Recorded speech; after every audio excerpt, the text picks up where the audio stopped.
I'm Phil Bixby. I'm an architect. I've been living in York for about 30 years. And over the last probably about 10 years, I've been working with Helen Graham as my future York. Really starting to ask questions about what the city wants to be in the future and how people might be involved in that. I guess one of the things that I realised fairly early on in my time in York is that our history and heritage and the relationship of that with tourism is a key part of the way the city operates. And it's a key element in shaping what the city is and how it thinks about itself. During the work I've done with Helen, we'll go out in the streets and talk to people about how York has changed and how it should change. And you say to people, how do you think York should change over the next 10 years or so? And everybody says, oh, no, don't make it change at all. And if you then ask them how it has changed over the past 10 years, everybody says, yeah, obviously it's changed enormously. There seems to be this kind of acceptance that York has changed, but an unwillingness to think about how it might change in the future. It's an extraordinary city in that the scale of it and the kind of people in York mean that potentially it's an incredibly creative place to be and to work and to think about all the good stuff that comes out of living in cities. So there's that huge kind of challenge there about how tourism and how the relationship between tourism and our history and heritage in York stifles thinking creatively about the future. The work I've been doing most recently around York Central and the kind of creation of a new part of the city, a part of the city which clearly has very rich heritage, very rich past, right from kind of loads of Roman bits buried in it through to the more recent stuff about the fact that for the last 100 years or so there's been a very railway-centric part of the city. And there are many people who still live in that part of the city who have memories of the place during the railways or still work there within the railway industry. And so how we take tourism and heritage and lift it clear of those people who currently take ownership of it, which are organisations like the National Railway Museum, how we take some of that ownership from them and give it to the communities themselves. How can we think about tourist activity and ways of experiencing York and that part of York and that part of York's history in ways which don't just involve going into the museum, but involve working with local people to share their stories, to share the richness of the place in more direct ways. Why do that? I mean, I suppose there are two reasons why I think it's important. One is simply to do with how we see ourselves as part of a city.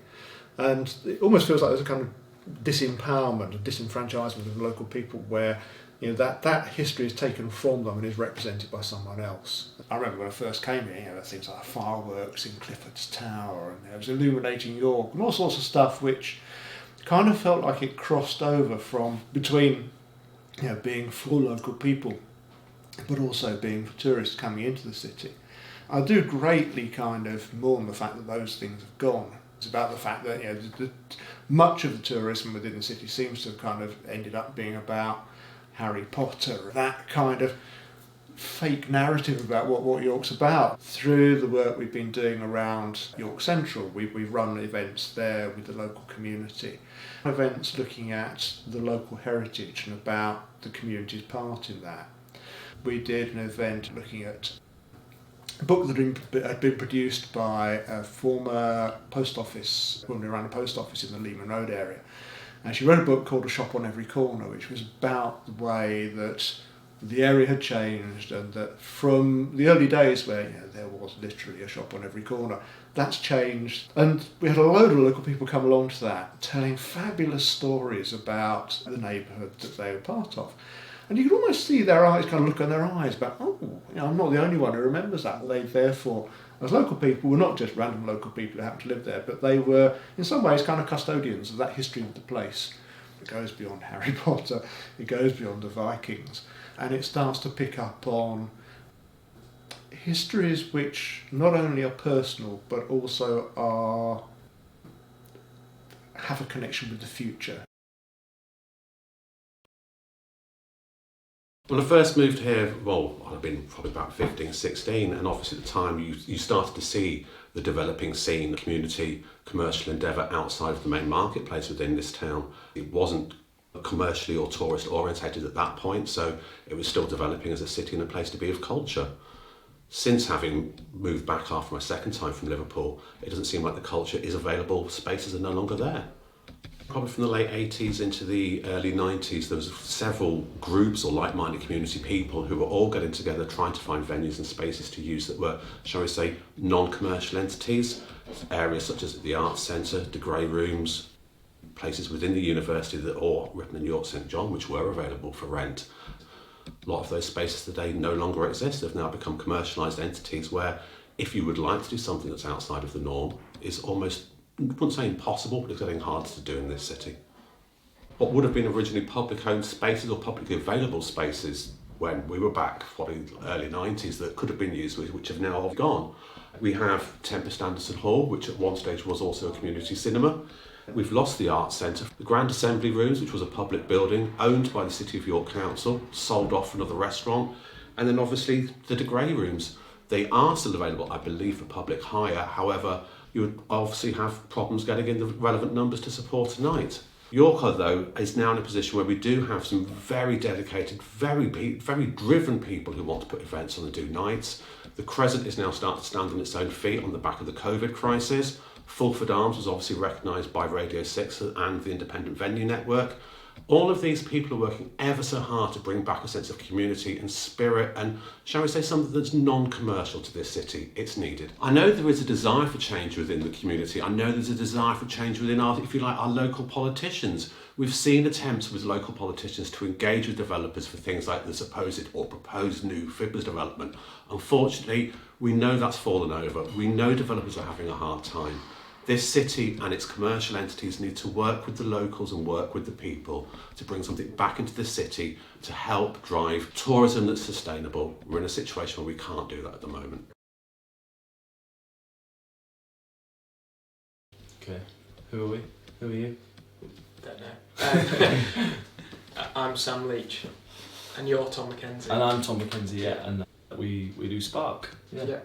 We set the business up in 2016, opened for good in 2018, and here we are today in 2024. Still, yeah. It's gone quickly, right? Yeah. Or very slowly, I don't know. Why did we set it up, Tom? I mean, we've probably both got a personal response to that. From my perspective, like growing up in York, been involved with like different cultural activities, and some of the really important places to me were music venues, Fibbers when it was on Stonebow, the Duchess as well, it was there. And so, you know, before 2016, there was a context of some of those places closing. We ultimately lost those venues, and I was also doing some work as part of my degree in local government with York Council, and there was a context of certain community centres and community buildings being closed as well. So I think about the bit before 2016, I was aware of a context of that, and I think we obviously met and there was an opportunity to do something that was about creating a new place and a new venue, ultimately, a new community focused venue. We had the chance to create something new that could have filled a gap that was being left in the light of those important venues being closed down. I think that was a really exciting thing and felt meaningful as it still does today, to be honest. Yeah, definitely. I think when we met, and I was working at the Wetherspoons at the bottom of Piccadilly, and would walk past what was the old Reynard's garage, and then when they knocked that down in 2015, yeah, there was just a big vacant space. I mean, effectively it was a big vacant space for 20 years, just it was inside a garage. But yeah, I think when you look at a street like Piccadilly in a place like York, one that doesn't fit that kind of narrative of tourism and that kind of postcard image of what York should be as a city, I think that's when you look at that and think, what do the council own? What are they doing with those assets to try and drive activity, but one that for me has to do more than just entice visitors external to the city into Piccadilly. And it's, you know, 6 years down the line, I think while we've made an impact on that, you still, you know, there's a demolition, I think this month, next door to us, there's demolitions that have happened in the last 6 months. You know, we've had new hotels pop up, probably future hotels, luxury apartments. You look at that and still think, yeah, certainly, what direction is even this street as a microcosm of the whole city centre taking? And, you know, while we've had 3 extensions now on Piccadilly, and you kind of think, what's the longevity of this street? It's who benefits. I always think that's a good question. Who benefits? And I think when we set the business up, it was kind of like, where do young individuals who've got ideas and want to do things in the city that they've either lived in, grown up in, moved to, whatever that is, it's where do we facilitate that? Where do we provide those opportunities, or just a space for somebody to have a go? I mean, we were 22 and 23 when we set the business up in 2016. Yeah. And we were at that age probably where a lot of people, like our peers and friends and stuff, were either finishing university, briefly coming back to York after studying elsewhere, or they'd studied in York.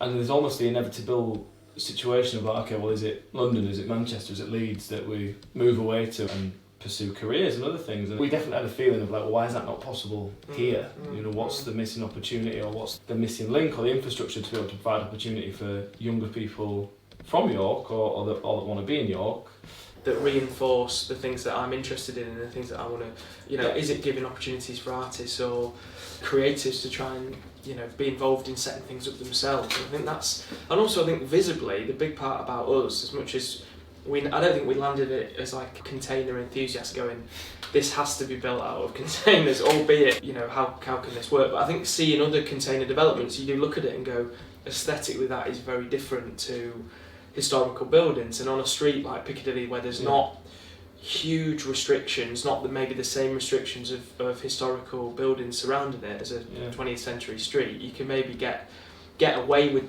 something looking a bit different. You know, we're very lucky to have been able to help 23 businesses now, I think, that have been able to move on to a permanent premises. It's amazing. It's something that we're massively proud of. It's our biggest mark of success, that people can give something a go and move into the city centre permanently. That's a real positive for us. Yeah, Spark's built with 23 shipping containers, most of which were relatively new when we got them in 2017, 2018. But yeah, we've got a real mix of different things that are going on. So we have a decent chunk of food and drink businesses. We've got retail businesses such as hairdressers, and we've had tattoo studios, and then we've got our studios model, which is art studios, co-working, meeting rooms, and then our kind of multi-purpose event space, which we have loads of things from fitness classes in there, or private functions, or comedy shows, or cinema nights, whatever. I work with the University of York on a aeroponic urban farm, which is microgreens, the growing of microgreens, hyper-local supply chain for both the food businesses on site and also surrounding businesses. I mean, obviously York, you know, really benefits from a huge boom of people on a weekend for day tourism or weekend tourism. York was busy at times during COVID. People were travelling internally within the UK, and it's obviously a great destination to come and visit and to come and explore. There's a great offer in terms of museums and cultural activities and tourist-focused things. So our view has always been, well, if the venue can work, you know, Saturday is a busy day and we get lots of visitors from elsewhere, but, you know, the other 5 days a week that we're open, we really focus on residents and what it is that people want the venue to be ultimately, and try and reflect that need. York's lucky to have so many people that want to visit it for whatever reasons, but there can be a situation on Saturday where alcohol-based tourism is a thing, but people coming for a day out in York, basically, a lot of drinking, a lot of same-sex groups, and we try and often be a bit of a safe haven from that, really, as best we can in the centre of town. I think some of the nicest comments we get from customers are like, you know, I don't like going into the city centre on a weekend, but I will come to Spark with the family or with the kids or with the dog. I think there's a feeling generally that York certainly has affluence here, but it's not unanimous by any means. Significant inequality, and I think there's also the feeling of like, you know, why, for what purpose is that if we're not seeing the general standard of living and quality of life for people that live here improving by visitors coming and visiting the city? I do think there's quite a fundamental breakdown at the moment between people that think, well, why does this city centre exist? Yeah, what does it offer me? Why should I go into it? People say, oh, do you have stag and hen parties in? I think we've kind of privately thought, do we stop such groups coming in? But actually, what I found is quite interesting is when you directly speak to those, I'll say to a group, if you're a respectful group of people, you're interested in the city, you want to engage in it, please be respectful. I find 9 times out of 10, that's the only significant message they hear that counteracts that kind of behaviour. And I think our view has always been, if you create something that's really worthwhile and welcoming and for local residents, it's really inclusive, then visitors that will come to the city will say, actually, we want to go to, you know, you like food, you'd go to a place and think that's where people of this neighbourhood like to go for whatever it is, for a coffee or for food or whatever, because that really captures what it means to be from there. And I think that's I think that what we don't want to do is send a message to people visiting and say you're not welcome, we don't need you to come here, because that's not the case. What we don't want to do is create a loss of employment for people that are reliant on the seasonal economy. But for us, if we said we're only going to try and appeal to tourists, all those off-peak months of the year, who fills the venues? It certainly amplifies and boosts trade, but it won't sustain our trade just appealing to that. So even if we wanted to do that, it wouldn't work, would it? Yeah, we exist to create a platform for people. It's hugely important that it's a diverse audience that comes through the door. But that was our belief when we rewind it right back, that there's a wealth of interesting people in York that care passionately about the place, that want to keep it interesting, don't want to lose that and then completely hand it over to be this kind of seaside town without the sea, where people turn up for a day out and they take a lot of pictures of the Minster and head off. I mean, that's just really important, but it can exist alongside like locally led, properly community focused and driven model of activity, of culture, and of things going on. And and that's it. And we want those, the future businesses on the York High Street to be local, to care about the community in which they exist in, to be independent businesses. That's the profile. And I suppose if we can be a platform for them to test out an idea in an environment that's hopefully supportive but builds their resilience, and then they move on to a street like Gillygate or Fossgate or wherever it might be, then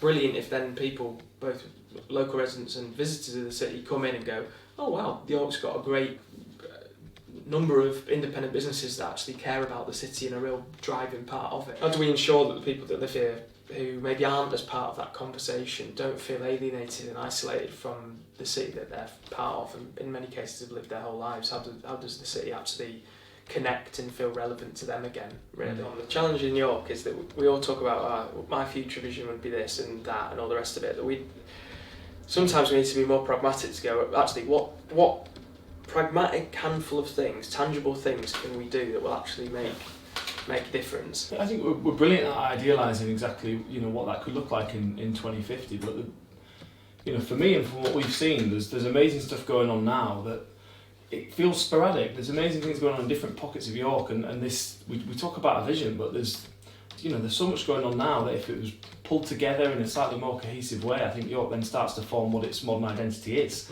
There's this great history with the railways and confectionery and education, but that isn't going to be the story of the future.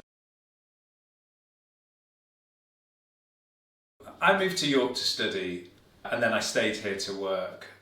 York's a fantastic place to live. It's on a human scale.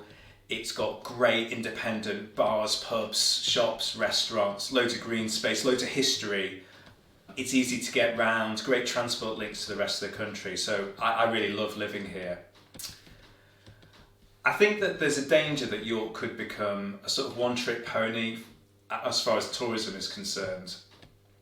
It needs to do more than just kind of repackage the same heritage. I think it needs to be more inclusive. It needs to have a really thriving mix of people in order to attract a diverse range of tourists in the future. I'm really keen that the housing market in York remains inclusive and really builds that thriving mix of people that the city needs. We're in a housing crisis. Rents in York are high, they're higher than other major cities in the north. We've got to think about what makes York an attractive place to live, not just if you're someone from the local area, but if you're a student, if you're a graduate who wants to live here, if you're someone who wants to set up a business and start a family here. All of these people have a role to play in the community, and it's about how do we have a housing market that really supports that. There's a real danger that investment properties like Airbnbs, for instance, and other holiday lets take over and distort the city's property market, especially the inner city. A lot of those investment properties, a lot of Airbnbs are owned by people who live outside the city. There's a lot of international ownership of property in the inner city, and you see money just flowing out of York, and it's not really then being reinvested in the local economy. I think there's a need to think about how can we have a fair approach to holiday lets in the city, like Airbnb.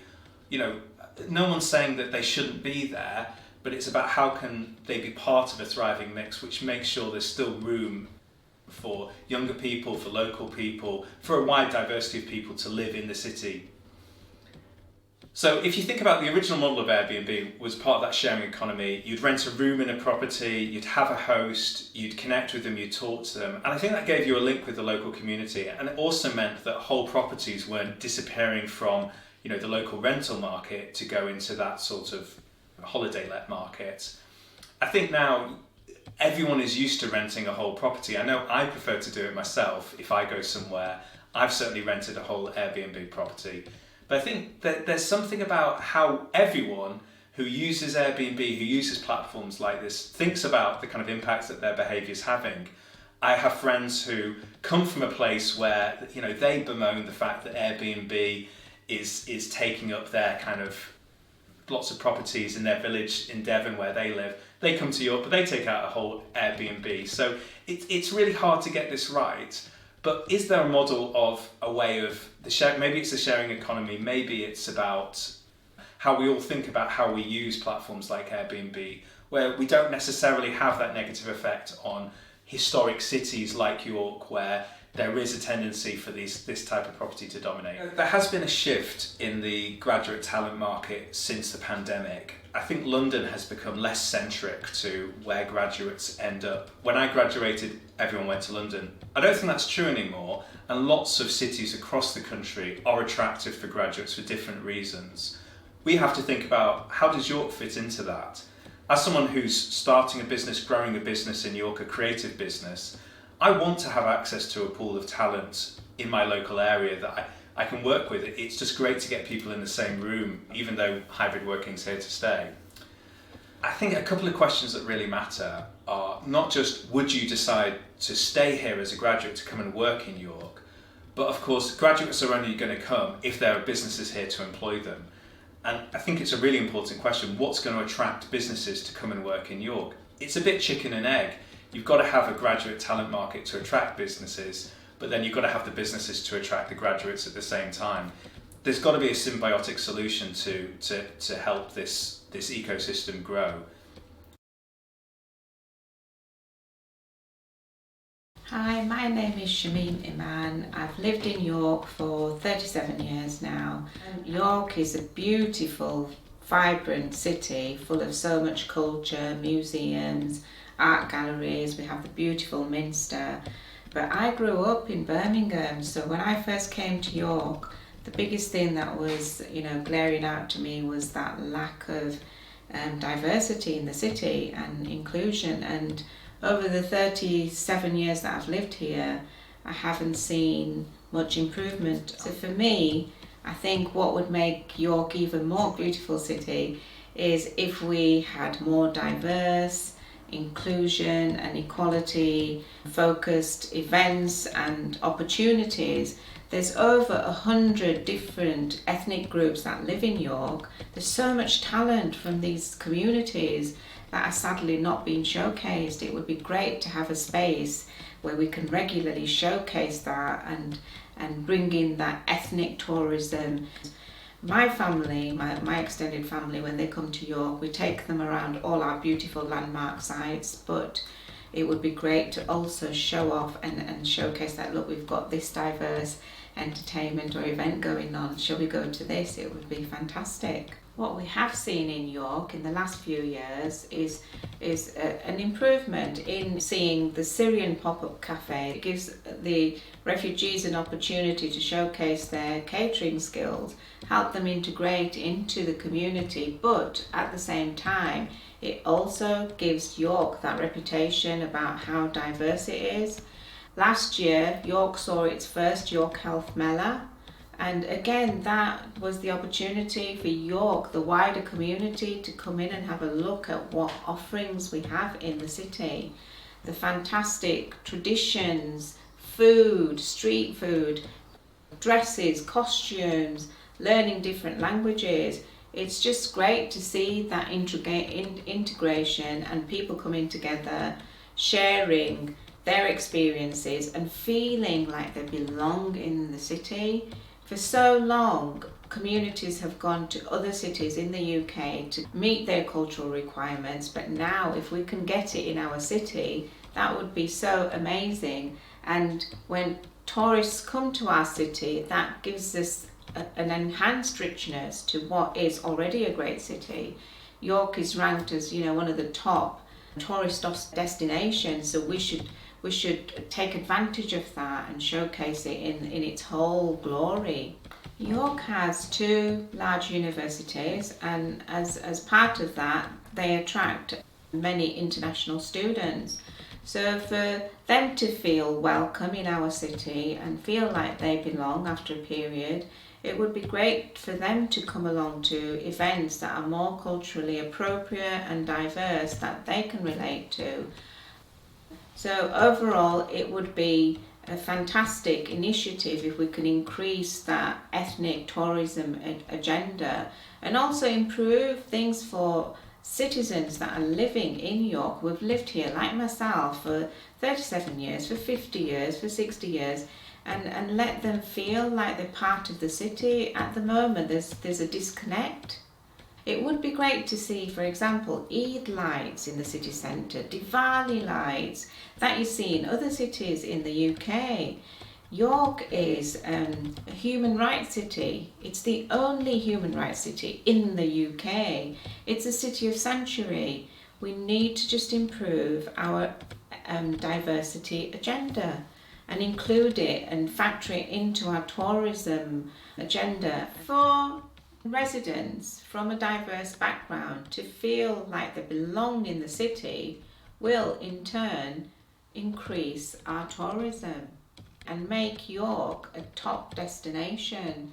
So it's really important that we include equality and diversity within the tourism strategy.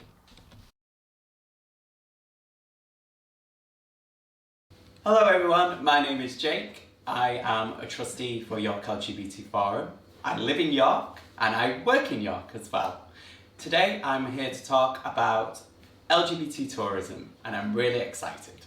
When I was a student at York St John University, I got involved with York Pride, which was part of York LGBT Forum. In those days, it was very small and there was about 400 people who attended my first York Pride, which was in 2010. But I think the highlight for me, which really brought York Pride as a tourist destination, was in 2011, when we put a York Pride in memory of a very important human rights activist, David Kato. David Kato was a Ugandan LGBT activist who founded the organisation SMUG, Sexual Minorities Uganda. Sadly, after he returned to Uganda from his time studying in York, he was murdered after being outed in a magazine. In 2011, we held a memorial for him, and for the first time we saw people from around the world coming to York Pride. And that was, I think, an important moment in our history for LGBT York, because it gave that global appeal, of course in a very sad circumstances. And now it's great to see that the University of York has named a college after him, which just shows the impact that that event did all those years ago. Moving forward now, York Pride is a lot bigger. It's its own charity. It's got good and fantastic volunteers behind them who really do make a difference to the LGBT community during Pride weekend. This year it's on the 1st of June and we are expecting somewhere between 20 and 30,000 people. So that shows the growth that small Pride did, where we started with 400 people to where it is now. Thinking of all those people that come to York Pride, not all of them are from York. Many are tourists, and the money that brings to the local economy is quite substantial. From booking a hotel room, to an Airbnb, to going into restaurants and cafes, it really does create a new economic system when Pride is about. But what is important to highlight is some of the barriers that LGBT people still face when coming to York. This includes not being able to get accommodation because they're maybe the same gender, especially men, we have found. That can also include not being let in venues because you're a group of men as well. But we have also experienced it with groups of women and different genders, in particular trans people, who sometimes get rejected on that side of things. So in terms of how I think we need to move forward is to bring more of an ethical tourism to York, to think about all of the inclusivity that York Pride brings. How can we bring that to the tourist community as a whole? And I think it is revisiting the way in which you may house, the way in which you may interact, and the way in which you feel welcome to LGBT people in the local community. We all remember the lockdown and how dreary that became when we weren't allowed to go out because of the pandemic. But from that came a wonderful bursting scene of queer energy where LGBT people are doing performances in different mediums across the city, including drag nights, spoken word, music nights, and so much more. And it's happening across York in different venues. And I think that's variety is really important for tourism and the tourist industry. By providing a variety of activities for people, it brings in new people as well. So, looking at that, I think how the York tourism sector can interact with that is by promoting those events, by promoting what's going on for LGBT tourists, because there are LGBT tourists. We get contacted all the time with people asking us what is happening. But there is systems out there where they could be advertising on our behalf as well, so to create a welcoming environment for all. Hi, my name's Claire.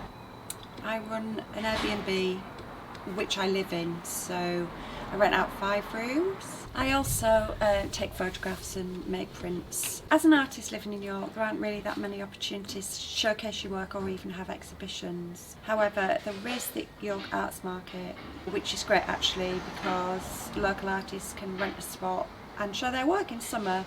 Obviously lots of tourists come down for that. Tourism in York for me is a bit of a mixed bag. Obviously, because of what I do for my money, I do rent out rooms to tourists. However, I do feel that York, increasingly so, has become like a theme park. It's really quite unpleasant. I do feel that residents, on the whole, tend to avoid going into town on a weekend, especially in the evening. I live next door to a 12-person high-end luxury Airbnb with a hot tub, which is literally just at the other side of that fence, with a sauna and a patio area. That's been going since August, and it's been really horrible because it's for 12 people. Obviously it's not supposed to be for parties, but of course when you've got 12 people together it is a party. I've had to witness some quite unpleasant language and behaviour from people, usually quite drunk. They do have a curfew of going in at 10 o'clock, but often they come out and put all the bottles in the recycling all night, so it's clinking, and they don't shut the windows, and yeah, it's not pleasant. So to resolve this issue, I have tried to speak to the manager, but I feel that she's very empathetic towards my situation. So I have contacted Airbnb a couple of times because obviously they don't allow parties. and that is a really difficult process because you have to wait for ages to speak to somebody, and then you send them evidence, and then they say we've dealt with this issue, but actually they haven't really done anything. I have rang the City Council noise pollution people, who on the whole have been really supportive. When I rang at the weekend, they said I needed to ring the commercial noise people, so I'm not really sure who I'm supposed to be speaking to, but they are very, very sympathetic. It would be great actually if I could connect with other people that are also experiencing these issues, because I know it is quite widespread throughout York, and then possibly through the tourism strategy in York to raise awareness and residents' voices about how some sort of balance can be restored. Hi, I'm Joe Coates. I am the promoter at the Crescent. I've been a live music promoter in York for nearly 20 years, and York is my hometown. Hi, my name's Harkirit. I'm one of the venue and event managers here at the Crescent, and we're really focused on bringing music to York that you wouldn't maybe otherwise expect to see here in York. So I think tourism is like a complicated word, really. It can have quite positive aspects to it in terms of bringing in investment to the city, but often I do wonder about what is the kind of tourism we're bringing to the city. And I think that in a way we need to be focusing on tourism that's maybe a bit more inclusive for the people who live here as well. I think that sometimes we get so focused on bringing in outside tourism that it kind of changes the fabric of the city in a way. Certainly changes the feel of the city Certainly. when you go out in it. I think that a lot of the issues that people are experiencing in York, like the decline of the high street, of housing being unaffordable, can all kind of be linked back to this issue. Huge increase in Airbnbs. Huge increase. So, I mean, on our street here at the Crescent, I'd say like the majority of the street now has become Airbnbs. Well, we thought about joining them, didn't we, and buying one just because that's... Because we can't afford hotels for artists.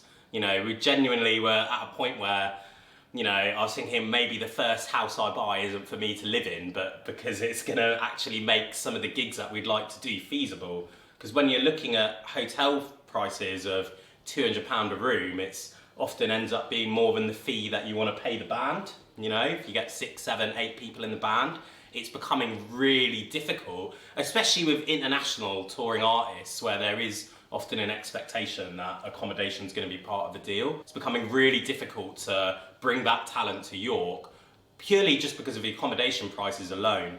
And I think that we're pricing young creative people out of living in the city, people who are into music, into coming to gigs or just being involved in creative industries. We're not just kind of taking away the punters to the gigs, but also the kids who are going to be in the next band. And they're thinking like, what's our opportunities here? Maybe we should live somewhere with cheaper rent and, you know, a larger city with more venues, more gigs going on and so on. More spaces. More spaces. So a lot of these issues are really interlinked and connected. The city centre regeneration follows the growth in visitors to the city, and we lost all of the working men's clubs, all of the live music venues, and they're all mostly student accommodation or hotels now, and we still can't afford the hotel rooms. We still can't afford the hotel rooms, yeah. When I first came to York, I came here as a student. One of the first things was Google what kind of gigs and events and, you know, of the genres that I'm into, like what's going on in York. So as that declines, right, we're actually changing the nature of the people who choose to come to York. We want to have the bright, creative young people come to our city. We also want to give them opportunity to stay here and not lose them to Manchester or London or whatever, right? But when I first looked, there was actually quite a few different venues which had quite, you know, their own identity. You know, there's Ziggy's, there's a Duchess, and next door you had Fibbers, and all these different spots that would have all sorts of different things going on. And we're now in a situation where pretty much there's the Fulford Arms, there's us, there's the Barbican, and then there's a couple of other spots that are kind of coming up a little bit, like Rise, but essentially is a bakery and, you know, can do 60 to 80 people-ish. So the consequence of that is that there's not had any promoters. You know, Yeah. we don't. We're trying to fill the calendar in a venue of 365 days a week, potentially. And how many external local promoters do we do? 2 or 3, really. And you And how many know, of them actually are local, like, Yeah, you know. and how many of them are doing progressive, interesting, Yeah. arts-focused Absolutely. things? No, And quite. what they're going for is maybe like safe bets, you know. Yeah, and some money, and Yeah. and actually, it's not adding anything to the creative scene in the city. Really, it's all but evaporated. Full for dancers, of course. Amazing. I think one thing that the city could be doing better is when you make a strategy, kind of take itself a bit more seriously. So I was involved, and it kind of really happened a lot over the lockdown. The only reason really that I was able to do that during the lockdowns is because there weren't many gigs to put on. Yeah, right? you have to be committed. Yeah, you have to be very committed. Probably what you really need is an individual who is committed enough for it to be a job. Yeah. So I mean, the idea of like night mayors, I think, is a really interesting idea, and it's been done well in some places, not done well in the other. Someone who is more tasked with looking after growing the nighttime economy and kind of viewing that as a very separate strategy from your daytime economy, which might be more focused on your high street, your art galleries, and so on. I think there's examples where it's been done well and examples where it's not been done well. But fundamentally, having that kind of focus, and Joe was just saying, getting someone who's young, understands the culture of what people want from a night out, I think that could be really interesting, considering the decline in nightlife we're seeing in York. And especially as there's been a cultural shift. People do not drink like they used to. Yeah. A lot less alcohol focused. Yeah. And a lot of broader like leisure activities on a night. Yeah. And having somebody who's like individually focused and tasked with making it better brings the responsibility down to the one person, and that would be someone Yeah. who's passionate about it. But also accountable, you know. Yeah. We see in London, for example, they've had the same person in the night mayor role The for Manchester about guy. 6 to 8 years, you know. So you have to find that balance. But generally speaking, having a much more dedicated strategy for the nighttime economy would really help. I felt the creative strategy in York, even though we spent a lot of time feeding into it, ultimately I felt it felt like wasted time. When we received the draft 2 weeks before it was published, there was no mention of music venues or any of the work we'd done. You know, no work has come out of that, no focus has come out of that. And there were some good citywide people in that conversation, Yeah. you know, feeding into that. You'd hope that those voices would be cherished and considered and added significantly into Absolutely. the document, and it won't. Yeah, absolutely. And in those same cultural leader group meetings, I remember, you know, one thing I was pushing for a while is when you go to other cities like Leeds, Manchester, I remember going even to tiny place Dijon in France, which York is twinned with. All these places have columns where they publicise local events and so on. And I was trying to push for a while that I think this would be a really good thing for the city. It would look after, it's a cheap one-off investment, look after itself, people would pay to market on there. National promoters might pay a lot more and enable a lot of the kind of community-driven events to be advertised on there for, you know, at cost. And really, people just nodded, the decision makers involved would really just nod and be like there was no money. But there was money to spend thousands and thousands of pounds on a singular ad spot during an episode of Countdown on Channel 4, because they view the demographic of people who watch Countdown as their target demographic of people that they want to bring to York. Because really they're focused about the bigger institutions of York, like the theatre and the art gallery, and how much people are spending on the high street. They're not so concerned about nightlife, you know, the evening cultural offer just felt very weak in York for a long time. Almost written off, you know. It's just viewed as races and hen parties. We've been doing this for a long time. You've got great opinions and a big mouth and love talking to people about this kind of stuff. I am interested in it and engaged in it. Make York have never come to the Crescent community venue in the 8.5, 9 years we've been here to talk to us about anything to do with bringing people to the city, and we are absolutely key in bringing people with artistic mind to York. Hi, my name's Bodley. I'm a heritage consultant. I'm a resident in York. I've lived here 25 years or more, and I've been to a lot of the festivals, but I tend to only go once or I might go twice, but they don't change much between each time they happen. It's great for tourism, I don't doubt that, but there's not much there for local people. It would be brilliant if the festivals could come out into local shopping areas or local areas and engage people in a very positive, proactive way, drawing on our local history. There's a lot in York, Romans, Vikings, but also ordinary people who've lived good lives here. The festivals need to be better, wider and more inclusive. Sometimes when I go into York, I look around York and it's very drab. Not the heritage is beautiful, but the 1970s streetscape, which is looking very worn and very tired. And my heart sinks because I think the tourists deserve better, and I know locals deserve better as well. And tourists are using all our facilities. I don't see why there shouldn't be a tourist tax. Not a massive one, but £2 on a night's accommodation, no one would even notice. And that could go into replenishing the streets, but also replenishing our heritage.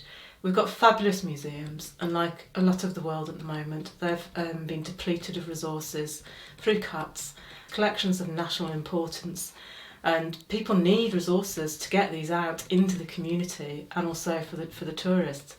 So any money raised in this way, it would be good for tourism, it would be good for the locals, and it would make us proud and prouder of the place that we live in. There's a lot of empty shops within York. It's not uncommon with a lot of places.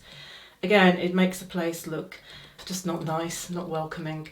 And some of these shops are there because they're being owned by investment companies, and it's an investment for them, but it's not an investment for the community, it's not an investment for the tourists either.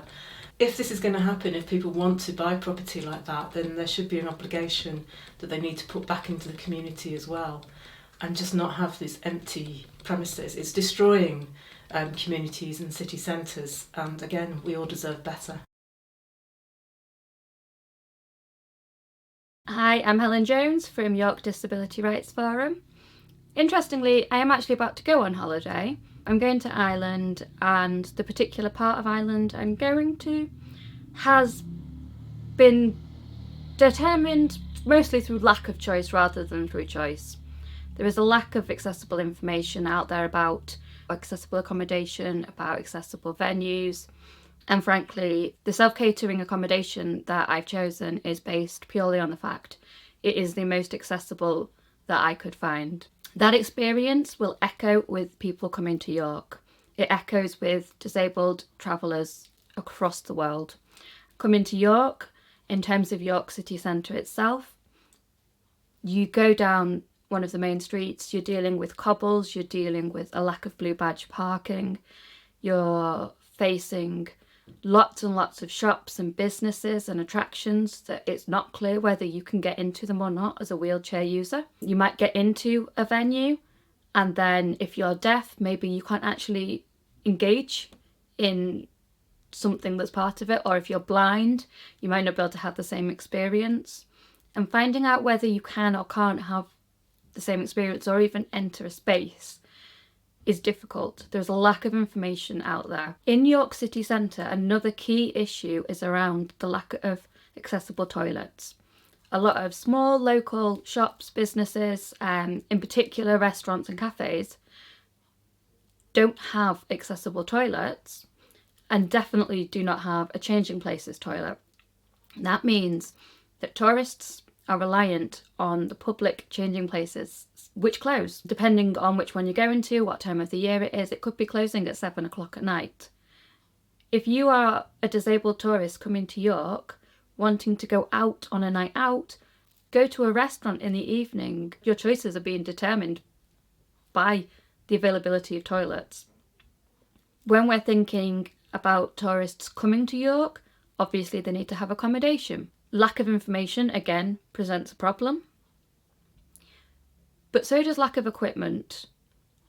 Finding accommodation in York that has, for example, a hoist is difficult. If you do find somewhere, the chances are it is not in the city centre. The chances are you are having to travel from the city centre to your accommodation, which means you are either reliant on your own transport, public transport, which in the case of a wheelchair user, if you've got more than one wheelchair user, you have to get one bus at a time, if the wheelchair space is available.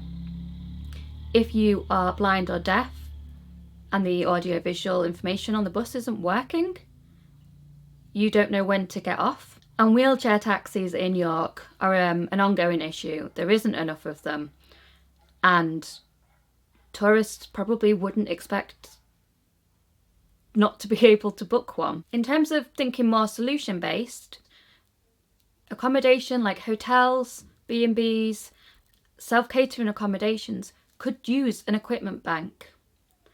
There could be some kind of model where they pay a certain amount per year and they have access to this equipment that is based in York somewhere. That immediately makes life easier for disabled tourists. It can be as simple as having a ramp available to hire or having a toilet frame. These aren't big things, but they make a big difference. Having one core centralised place for information, so one place where all the information is for tourists, and it can be filtered by a particular impairment. So it could be that if you are blind, you're looking for a particular attraction, or if you're a wheelchair user, you're looking to see what accommodation you can actually use.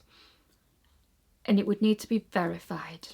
There's a big problem in the tourism industry is places saying that they are accessible when in reality they aren't. And often people don't find that out until they are there, when it is too late, and it ruins holidays. Another key solution is to pay local disabled consultants to think about this in more depth.